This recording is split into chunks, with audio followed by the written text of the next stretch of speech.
Hello everyone, स्वागत है आप सभी का आपके अपने यूट्यूब चैनल वंदना क्रिएटर पर। ये है वर्मी कंपोस्ट, जिसको केंचुए की खाद भी बोलते हैं, जैविक खाद भी बोलते हैं।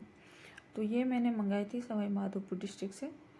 वहाँ फार्म है एक बहुत बड़ा, जो कि वहाँ की विधायक श्रीमती जसकौर मीणा जी का है। वहाँ से ही मंगाया था मैंने। तो जो छोटा सा एरिया है मेरा, तो मैंने थोड़ा ही मंगाया था। ये मंगाया ना लगभग 20 से 25 किलो है, लेकिन मैंने इसमें सिर्फ 5 या 6 किलो के लगभग ही डाला है। और इसमें केंचुए अभी भी हैं। मुझे इनसे डर लगता है, बाद में देखा तो दिखे ये, उस टाइम तो मैंने ध्यान नहीं दिया था। पर हकीकत ये है कि मुझे ये थोड़े से हिलते डुलते हैं ना, तो अजीब सी फीलिंग होती है, मतलब अच्छा नहीं लगता। तो ये 5-10 किलो जो खाद लिया था मैंने, पूरा इसमें अच्छे से मिक्स कर दिया है। मिलाने के बाद में इसको और मतलब खोद कर खुरपी की मदद से इसको और मिलाकर एक बराबर कर दूंगी। तो ये पहला स्टेप हो गया था, मैंने किया इसको अच्छे से, सब जगह इसको फैला दिया था। और उसी बीच मैंने साइड में से जो नाली है वो निकालने के लिए बनाई, थोड़ी सी गहरी सी, क्योंकि पानी फैलता हुआ जा रहा था। और देखिए, जो मैंने धतूरे का पौधा लगाया था ना, वो लग गया है और छोटी छोटी कलियाँ इसमें निकल आई है। तो बड़ा अच्छा लग रहा है देखकर कि पौधा जो लगाया था वो लग चुका है और ग्रो कर रहा है। और इसके साइड में लगा रही थी मैं घास, ताकि ये जो ये रेत है बिल्कुल बूढ़ा है, वैसी कोई मिट्टी नहीं है कि ये ठहर जाए। तो थोड़ी सी भी हवा चलती है सूखने के बाद बस उड़ती है, या थोड़ा सा भी पानी तेज़ आ जाए तो ये बह जाती है। तो वो वाली रेतीली मिट्टी है ये। और इस रेतीली मिट्टी को खाद वगैरह डालकर ही बनाना पड़ेगा उपजाऊ, बिल्कुल उपजाऊ मिट्टी नहीं है। तो मैंने कुछ इस तरीके से घास लगा दी है, देखती हूँ लगती है कि नहीं घास तो, लेकिन ये पौधा ज़रूर लग चुका है धतूरे का। तो अच्छा लग रहा है इसको देख कर कि इसमें से नई पत्तियाँ निकली है। और उधर जो खाद है उसको मैं, ये जो खुरपी नहीं है ये, सॉरी कन्नी है, तो ये कन्नी की मदद से मैं इसको मिक्स करूँगी। खुरपी में अगले उसमें लूँगी। तो अभी कन्नी हाथ ही लगी थी तो मैं इसको ही ले आई, और इसी से मैंने सारी मिट्टी को जो भी ये मैंने डाली थी इसके अंदर, जाल के अंदर, इसको खोद कर अच्छे से मिक्स किया है खाद को। कुछ देखिए इस तरीके से, मतलब ऐसे कर दी गई और अच्छे से मिक्स हो गई थी ये। तो वही है, खेत की तरह ही ज़मीन तैयार करनी होती है कि पहले तो उसको खोदो, मिट्टी को हल चलाओ, फिर उसमें खाद मिक्स करो, खाद मिलाने के बाद फिर से हल चलाओ।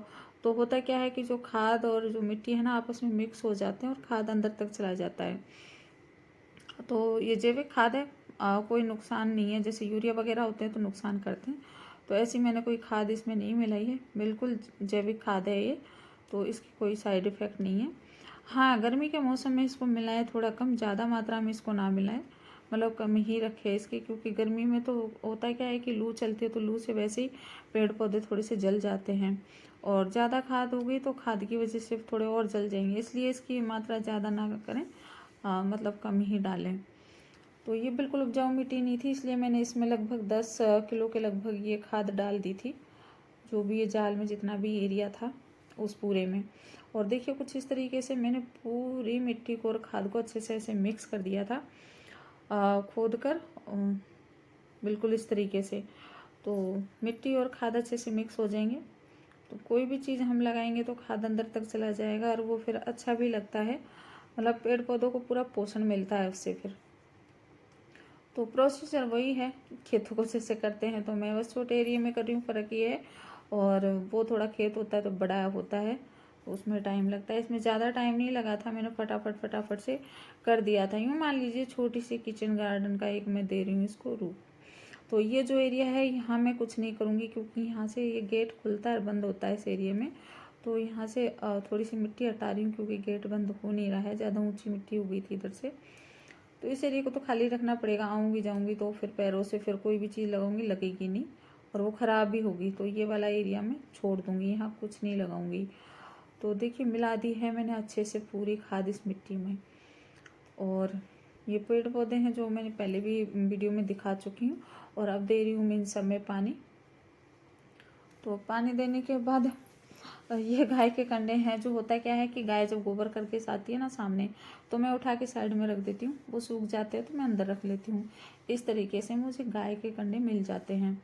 ये तुलसी जी हैं जो पानी देने के बाद कुछ, मतलब मैं जब पानी देती हूँ तो इनको नहला भी देती हूँ, जैसे कि ये अशोक का पेड़ है, इसको भी मैं नहला देती हूँ। तो बड़ा अच्छा सा हो रखा है, ये बहुत ग्रो कर रहा है।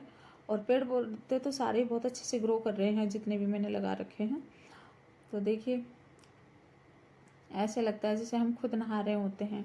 और गर्मी के मौसम में तो नहाना वैसे भी कितना बढ़िया लगता है ठंडे ठंडे पानी से। फिर इन सब में पानी देने के बाद मैंने जो मिट्टी मतलब खाद और मिट्टी मिक्स की थी उसको भी मैंने मतलब पानी देकर गीला करके छोड़ दिया था 2-3 दिन के लिए। देखिए इस तरीके से दे दिया मैंने सब पेड़ पौधों में पानी। गर्मी का मौसम है तो पर डे ही दे ज़्यादा अच्छा रहेगा। धूप में रख रखे हैं आपने तो, छाया में है तो एक दिन छोड़ के एक दिन, लेकिन मैं इनमें लगभग पर डे ही पानी दे देती हूँ क्योंकि और सूख जाते हैं। पता ही नहीं पानी दिन भर में इतनी धूप पड़ती है कि पानी सूख जाता है। देखिए अब डाल रही हूँ मैं उस धतूरे के पौधे में भी पानी, और इस मिट्टी को भी मैं पूरा गीला कर दूंगी जिसमें मैंने खाद मिलाया था। होता क्या है कि ये अच्छे से नमी पकड़ लेगी। नमी पकड़ने के बाद जब हम कुछ भी लगाएंगे इसमें तो वो आसानी से लग जाएगा और खाद भी अपना काम कर जाएगी। तो इसलिए इसको थोड़ा सा भिगो कर छोड़ना ज़रूरी है। एक तरीके से हमारे लिए जो भी हम किचन गार्डन के लिए खेती तैयार कर रहे हैं वो है। ये 3 दिन बाद का वीडियो है जो मैं मम्मी के घर से लाई थी गेंदे की ये पौध। मम्मी के यहाँ गेंदे के काफ़ी सारे पौध हो रखी थी, तो मम्मी ने कहा कि तुम यहीं से ले जाओ, क्या अलग से लगाओगे। तो मैं पौध लेकर आई वहाँ से। ये 3 दिन बाद का मैंने लेके आई थी, तो वो वीडियो है ये। और मैंने सब में ऐसे कुछ लगा दिए थे सारे ये गेंदे के पौध, और लगाए थे 3 टमाटर जो कि सब कुछ मतलब लग चुका है। ये मैंने इनको लगाने के बाद इन पर हल्का सा पानी का छिड़काव कर दिया था, ज़्यादा नहीं भर के रखा, बिल्कुल हल्के छिड़काव किया था ताकि जड़ थोड़ी नमी के साथ मतलब मिट्टी को